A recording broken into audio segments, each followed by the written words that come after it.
nhiều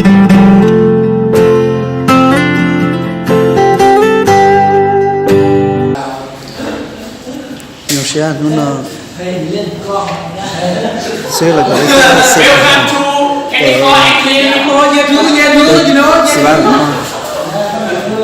cho nên nó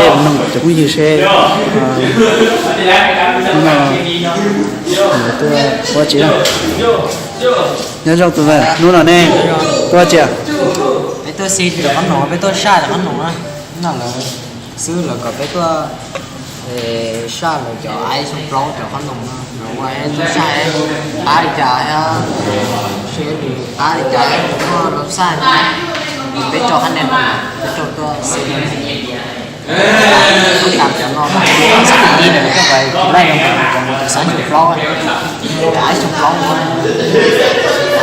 giờ này là tại vì nó nét tới sim là chỉ tao nói nét tới xì là chỉ tới xì tôi lại nó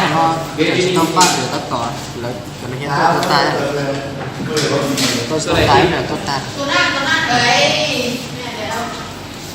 cái bao xì nó nét xả để trong trà sữa mà tụi mình có thế này nhá chơi rồi chơi cái này xịn nha đây này à xịn phản đây nó kiểu xịn đây à nên hãy xem có là xịn giỏi nồng ha mà thấy có này có hút sức trong trà hả tôi thì lúc xe tôi tôn trọng xin cho các bạn sẽ học tái được cả hết số học tái cả là qua không kêu qua thêm tái tỏ sải mũi kia thế cả đó là sự đơn bác xe tỏ sẽ một cái trong nữa na in gì dùng một cái nền to cho ai là cho ăn hàng nó đi à xử lý cho xe cho tụi nó cô cho tụi ta hoặc chuẩn bị trong nó cái hàng ba xin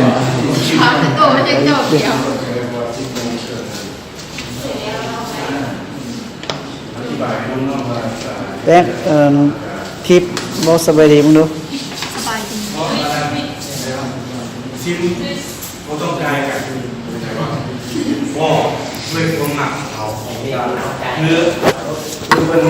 เห็นมากเลยเป็นหมายความว่าเป็นอะไรได้ค่อยเรามีเทสหมายความว่าเป็นการให้คะแนนความหนักในการกินอาหารทีนี้คะแนน1,900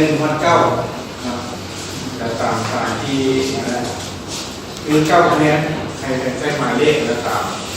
ตารางนอกจากนั้นคือว่าอะไรที่ต้นกันว่าเอาเป็นตัวอย่างเรื่องในบ้านที่สาม bé chỉ là nằm lòng xe hay khẩn là con bài à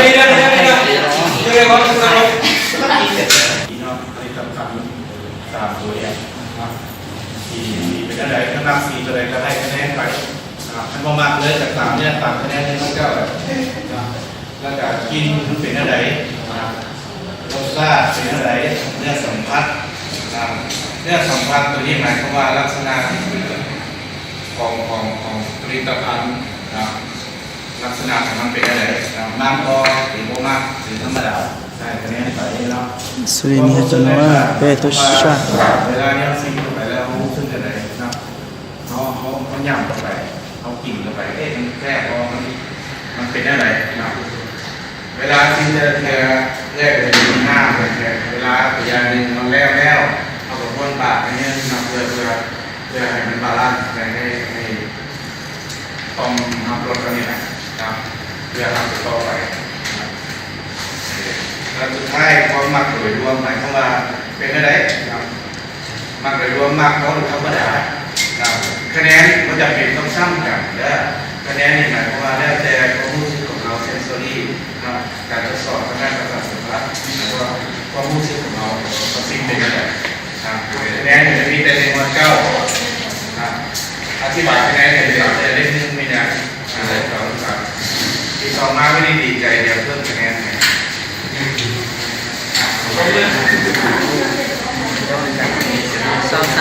bên trong của nó cơ sẽ cơ xìm cơ xa cho nó nồng thôi xử lý cho nó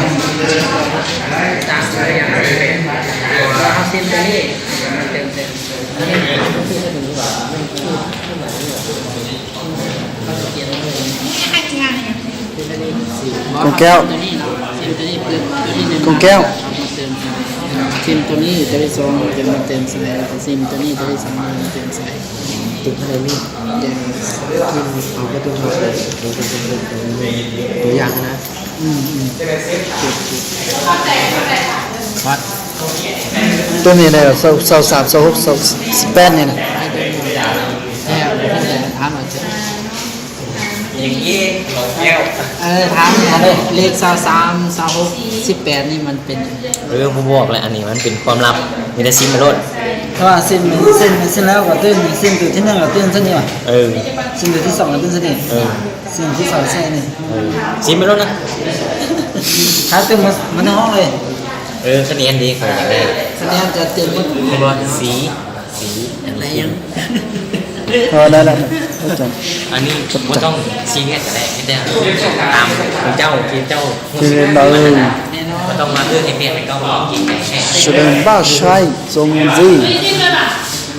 ยัง มันมูถามมูมันตี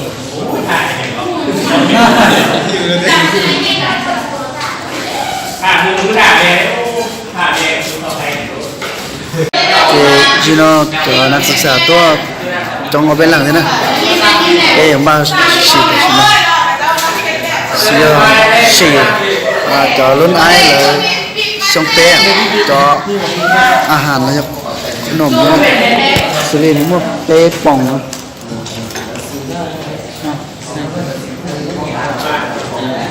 สุรินทร์ป่องกีป่องอ้อเป๊ป่องอ่ะตามแต่เป๊จำเต็มคะแนนตัวรู้แต่ตารางเนาะรู้ที่ห้องนอนสุรินทร์ห้องนอนห้องนอนเจียห้องป่องกีห้องนอนป่องที่อ้อห้องนอนป่องที่เป๊ตัวคะแนนได้มัวคะแนนเราจะลุ้นไอ้ช่างเป๊สุรินทร์จะลุ้นไอ้จะมาช่างเป๊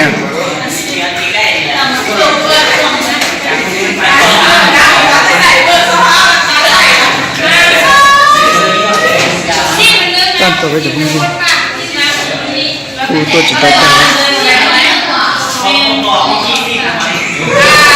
ta chỉ nói cái giờ bán nó rồi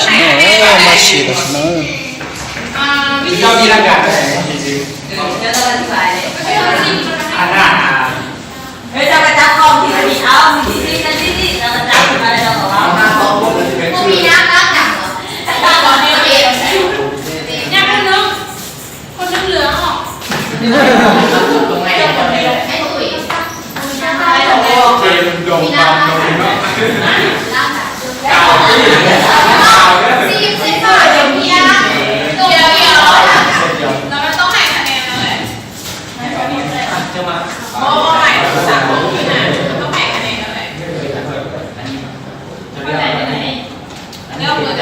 เจ้าว่าวิธีซีมเจ้านะ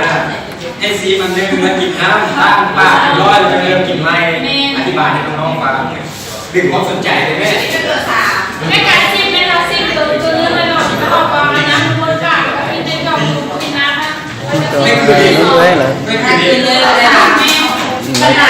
thiệt mình chỉ đó thiệt mình chỉ đập đấy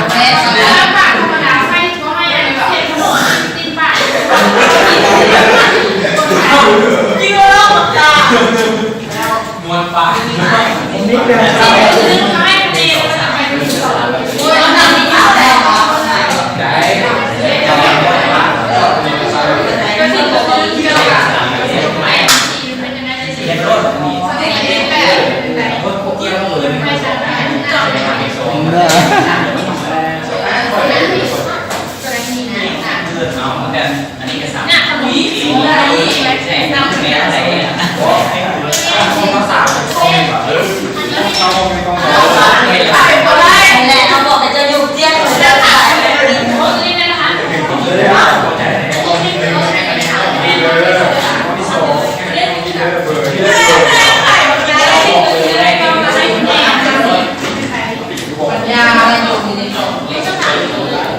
trong một nó sơ là nó giúp cả นี่แหละเป้บ้านนอกเราอีมันจะตัวได้หรอเออเป้ ผู้ใดมาจังหวัดมาพวกมูลซิมมากระถางมูเพราะว่าแล้วตัว30มันจะไม่ ของตัวเองเนี่ยมันเป็นกลับเนี่ยนี่เนาะมันจะมีเลขลำดับเลขที่ไว้ของใจเราแต่ว่าเราก็ต้องไปเรียนเอาเองเนี่ยไม่ใช่ไม่บอกว่าเราง่ายมันถ้ามันเป็น1 2 3 2 3ต้องง่ายมีแต่ว่าเบอร์หนึ่งให้คะแนนเท่านี้เบอร์หนึ่งเป็นข้อ3เป็นกราฟที่1กราฟของที่1 เอาตัวอยู่ในตัวซิมนะ เป็นกราฟของที่2 นอกนะเชื่อตัวโชว์สมองตัวนั้นหมดคะแนนเนาะ แล้วสมมติมันเป็นอันนี้เนาะเป็นกราฟ1 2 3เป็นสี่แต่แม่อันนี้เป็นเบอร์1อันนี้เป็นเบอร์2อันนี้เบอร์3มันเป็นเลข2ที่ระยะมันจะเอามาทำเป็นเ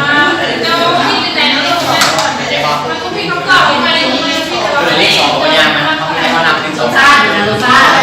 จะ10ไปแล้ว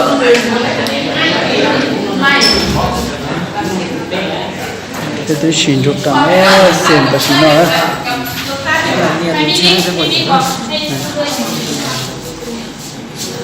把杀干了。 ให้คะแนนเลขมันต้องได้เราเลือกให้ตามใจพระเจ้าเราตามข้อของพระเจ้า เป็นไหมเจ้านี่คือจับโทรศัพท์อยู่ เบิ่งไทยหมู่ ที่เปิดเลยเปิดกล้องโอ้ไม่ได้มาผ่านเลยมาคือจริงจริงจริง เกี่ยวจ้าฮะ ไอ้เดี๋ยวเขาต้องไปนอนหน่อย หลวงพ่อแล้วสียิงอ่านหลวง นอกตาเขาได้มาคะแนนน้อย สีให้คะแนนเท่าไหร่กินให้คะแนนเท่าไหร่จะเกิดของเรา นอกเกนี่เนาะ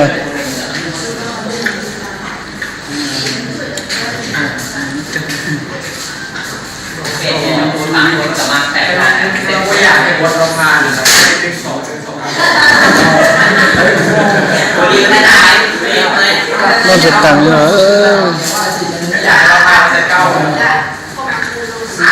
แสดงว่าจะมาสุดทุกภาคมันกินทั้งเก็บจำลองสุดคนกำลังรวมแต่ต้องรวมสุดอาจจะเป็น จับโทรศัพท์ซิมเด้อ ซีไม่ได้อยากสู้ทำนะ จับแล้วซิมเด้อไม่ใช่จับโทรศัพท์ซิมแล้วไม่ ว่าธรรมดา สีนอกจะตังเนาะ รับหลายสักแปดผมก็เลยว่าแค่หลายนอกจะกันนี่นะ อย่าลืมเด้อซิมแล้วคนฝากซิมคนที่2ซิมให้แม่มัน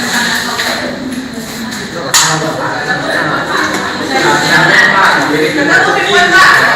เยอะจ้าหมดคะแนนแล้วจอดคะแนนใช้ช่วยจ้ะ ตาครับ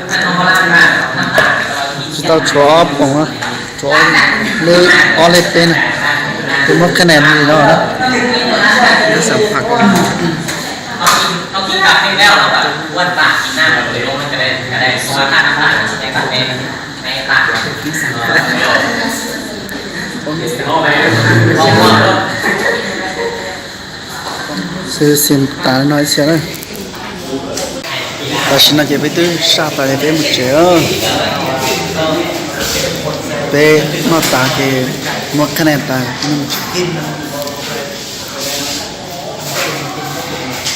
หมดตาเกตื้อตาเสีย